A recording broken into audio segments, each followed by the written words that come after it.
I didn't know where to start this week, whether from the worry that XFCE might end up rewritten in Rust, which for now is just a nightmare with some faint suspicion, or from something more real, but that few people perceive as such, the void left by GNOME 2, which strangely nobody has ever managed to truly fill, not even MATE, which is GNOME 2's direct fork. And in the end, I decided to start here, from the void, because it's the real thing. What brought these thoughts back was the work of a Red Hat developer who rebuilt his personal website as if it were a real GNOME 2 desktop. The windows drag, the menus open, there's the file manager, there are even the little games and the terminal, all inside a web page. I wasted 10 minutes on it like an idiot, and then I stopped on a thought. How beautiful GNOME 2 was. And it's not nostalgia, or not only. That desktop had something familiar, something simple. And now, more than 10 years after its passing, I can no longer dismiss this feeling as a bias, as the affection of someone who used GNOME 2 from the moment he came to Linux. Because if back in those years you'd asked me whether I'd ever abandon it, I would have burst out laughing. And instead today I run XFCE with a few touches of KDE, and GNOME on my Void can't even run because it depends on System D. There, I'm not sure there's only something to laugh about. And the other piece of news that ties into this reflection is an almost perfect coincidence, because in the same week comes the confirmation that the next Ubuntu won't have its official MATE version anymore. No Ubuntu MATE ISO for the new release, not because of a technical problem, but because the historic maintainer, after 12 years, gave up for lack of time and passion, and nobody picked it up in time. The packages remain. Maybe someone will take the project back up later on, but the signal is that GNOME 2's heir lives hanging on a single man, and when that man gets tired, everything wobbles. And here's the point, because MATE, from what I understand, is nothing more than the freezing of GNOME 2, its faithful, identical continuation. And maybe that's exactly its limit, its fundamental mistake. It's a project born as a reaction to an abrupt change, and so it carried with it absolute conservation, the not touching anything. But GNOME 2 lacked a vision. It lacked someone who imagined what GNOME 2 would have become in 10 years in design too. I always think of Serenity OS, and I wonder why nobody drew inspiration from that model, maybe abolishing the double panel, rethinking the menu, evolving instead of embalming. Because in the end, let's say it between us, and don't take offense, GNOME 2 gets tiring. I know many of you adore it, but you're few, and most of the GNOME 2 lovers have gone to other shores, and I'm one of them. Budgie maybe could have been the answer, but the turmoil around its creator and the project's ups and downs didn't help. And staying on desktop environments, and this is where the week gets interesting, XFCE was ported to Redox OS, the operating system written entirely in Rust, and which, let me remind you, officially diverges from the GPL because it's MIT, a choice declared by its own developers. And according to them, on Redox, XFCE runs even better than MATE. And so far, really, it's a harmless curiosity. In fact, it's even beautiful. It's the beauty of this world. Someone takes a desktop and makes it run on a new operating system just because they can, just to see what it's like. XFCE on Redox is C code ported on top of it. It was not rewritten in Rust. It's important to say that it runs thanks to compatibility with the Linux APIs. So taken on its own, this piece of news doesn't mean anything worrying. It's pure experimentation, and it's healthy. The problem is that I can't take it on its own, because the other thing comes back to me, the real one, the one XFCE announced some time ago.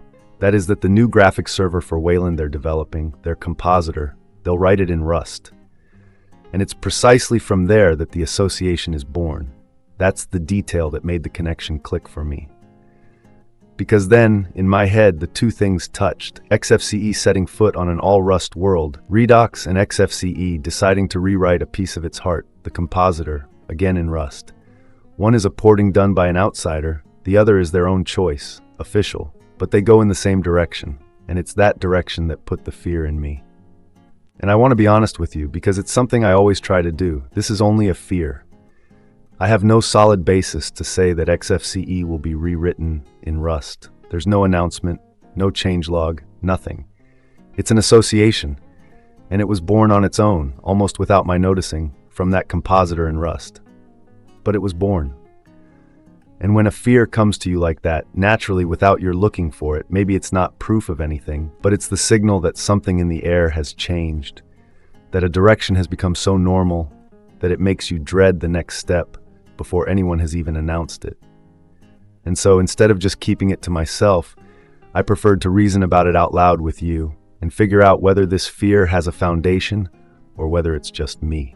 And so let's really reason about it, this whole business of rewriting everything in Rust. And let's start from the simplest side, the semantic one, not the ideological one. As I've already said, rewriting a program in another language is one of the most senseless things you can do. Because programming languages are languages, they're called that for a reason. Try to imagine all of Shakespeare rewritten in German or Goethe rewritten in English. Translations exist, sure, even excellent ones, but they remain translations. The power and the depth of a work in the language it was born in is unsurpassable. And it goes for code too. This is the first layer, I've already covered it, and it's already enough to say, easy now. And then there's a more subtle consequence, which I'd like to elaborate on instead, and that I'd only hinted at. Rewriting an entire ecosystem in a single language means that, little by little, whoever doesn't know that language stays out. 50 years of people who know how to put their hands on C, and who one day find the same door with a new lock. The circle of who can really contribute shrinks. Keep this in mind too, because it comes back.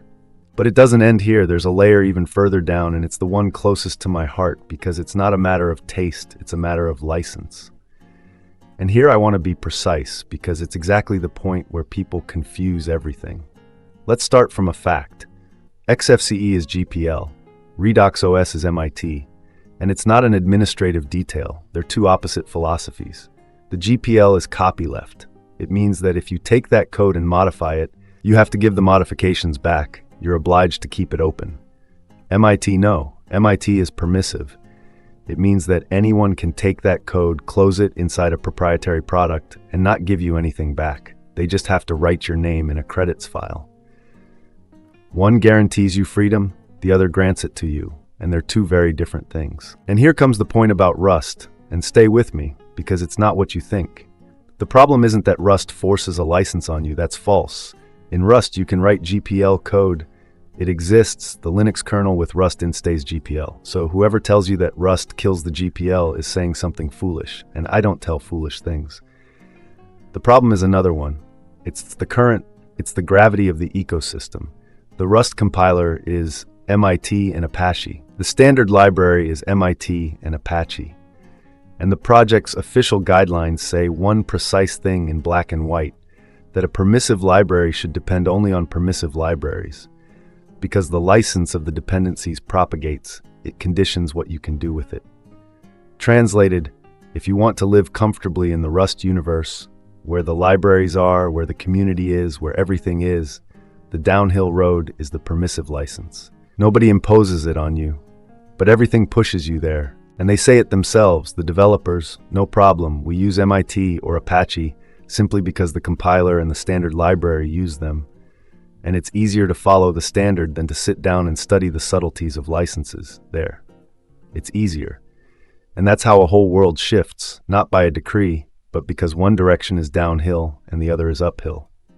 And so let's go back to Redox, which is MIT, not by chance. The project openly criticized the GPL in its own documentation, saying that the GPL is upstream-centric and MIT is downstream-centric, which is an elegant way of saying that with MIT, whoever is downstream, that is, whoever takes the code, can also close it. It's a declared choice, legitimate, but it's the opposite of what I believe in. And when you port XFCE, which is GPL, into a system like that, the GPL piece stays GPL. Sure, but you're making it grow inside a garden where everything else pulls the other way. And so the real picture is this. Rewriting everything in Rust means two things together. The first, narrowing who can put their hands on the code, and I said it before. The second, and more subtle, slowly shifting the center of gravity of open source from copyleft to permissive, from guaranteed freedom to granted freedom. 50 years of GPL code that obliged you to give back, rewritten piece by piece in an ecosystem where the de facto norm is MIT, code that lets you close, and nobody decides it, nobody signs anything, it just happens, one library at a time. And it's exactly for this that I kept this part for last, because Rust Memory Safe is the slogan that closes the conversation, and what the current of Rust carries underneath the license is the thing nobody talks about. And there's another piece of news this week that I consider significant, and it's Apple. With the macOS 27 beta, Asahi Linux, the project that brings Linux to Macs with Apple chips, stops booting. Apple changed the way the boot picker recognizes bootable systems, and all of a sudden the Asahi partition becomes invisible. The data is still there, the partition is there, it just doesn't start anymore. And mind you, the Asahi developers themselves are the first to say it's probably a bug, and they've filed a report with Apple. So I'm not here to accuse Apple of having done it on purpose, I don't know. And neither does the person who studies that system every day. And this is exactly the point. Whether it's a bug or whether it's deliberate, you can't know, I can't know. Nobody can, except Apple. On an open system, a change like that, you look at in the code, and you understand whether it broke Linux by mistake or on purpose. Here, no. Here you can only file a ticket and wait. Your ability to boot your system on your hardware depends on the goodwill of a company that shows you nothing. This is the real closure. It's not only the code you can't read, it's that you live hanging on decisions you don't control and don't understand. And let me say it, because otherwise it seems like I have it in for Apple no matter what. I consider the MacBook Airs the best machines on the laptop market. Today, there's no contest, and I handle one because of a black sheep relative who won't hear about Linux. And every time I'm struck by the responsiveness, by the optimization on power consumption, by the extraordinary energy management, by the beauty of the materials, Linux on that machine would deserve to be there. And it's exactly for this that the work of the Asahi guys is memorable, because fighting against a company like Apple on hardware that doesn't help you is not easy at all. Maybe it's not even a fair fight. And it takes me back 20 years to when, before buying any computer, I'd make the list of specs one by one to understand what would work and what wouldn't with Linux. It was an experience, sometimes a frustrating one. And seeing that something like this still happens today, well, it's telling of how closed Apple is, and not closed only in the code, closed as an ecosystem at every level. And the effort I made to reconstruct this uneven battle generated a worrying reflection. But who puts up the money? Who pays the developers?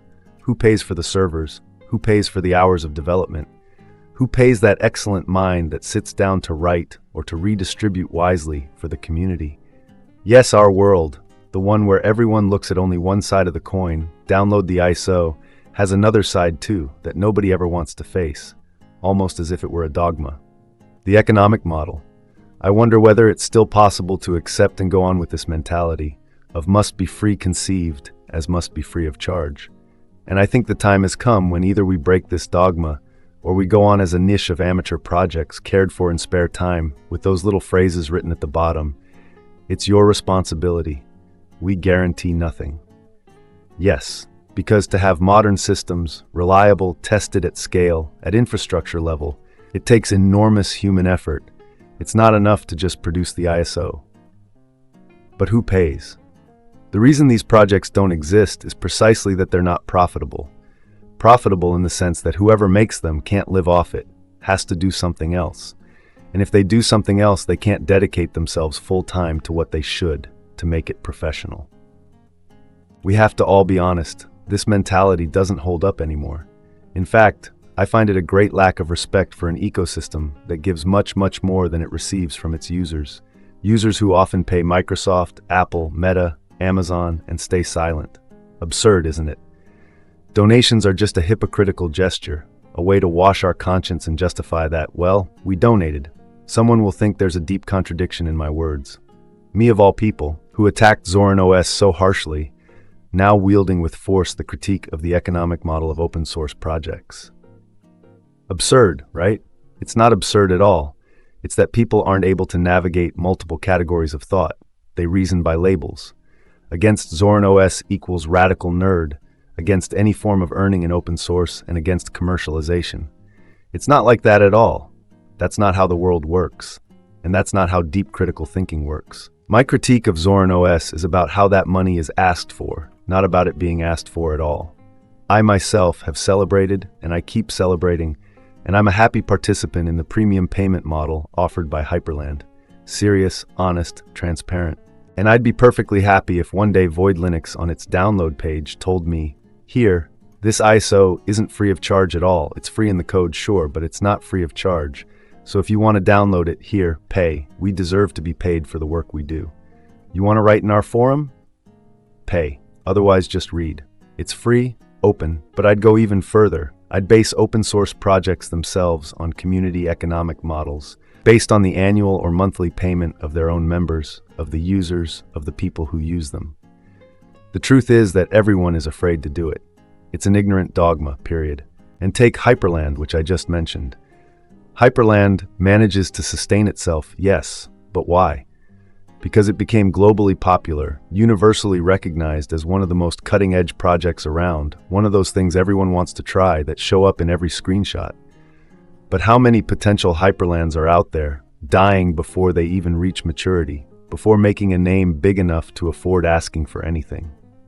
So many. The truth is that the free download model works great for one thing, for spreading, for getting known, for scattering the project everywhere.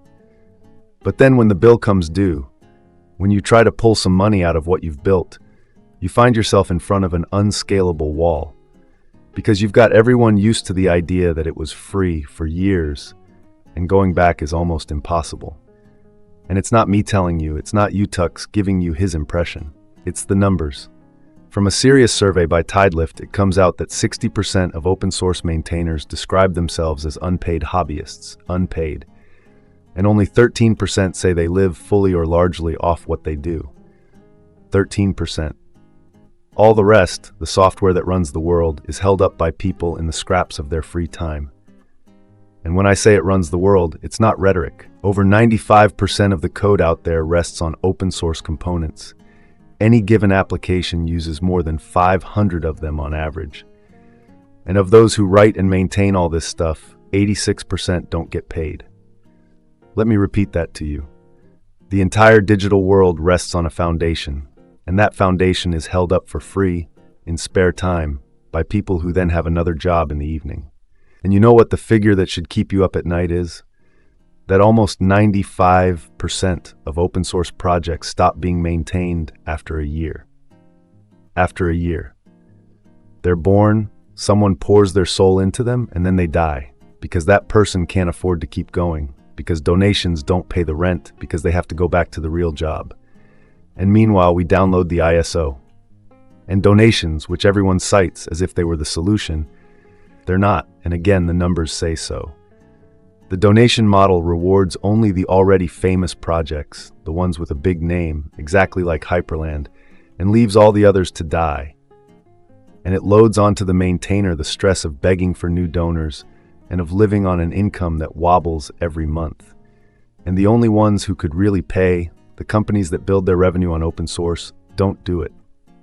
Among the organizations that say they donate, only 10% give the money directly to whoever maintains the project. 10%. The others keep the benefits and carry on. That's why I say that the all-free model isn't generosity, it's unsustainability dressed up as virtue. We're not protecting freedom, we're just squeezing people until they get tired. And when they get tired, as happened with Ubuntu MATE or with thousands of other projects, we even act surprised. Hey, let's make up our minds. What do we want to be? Our ecosystem lives in this world, not in the magic lake with enchanted unicorns.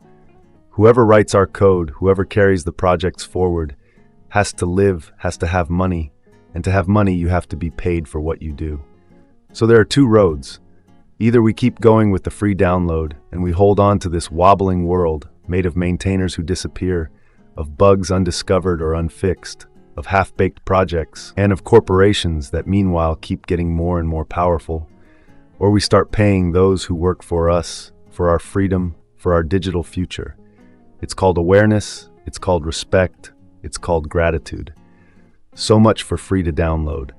And that's everything for today. I'll see you in the next video, and may a paid Linux be with us all.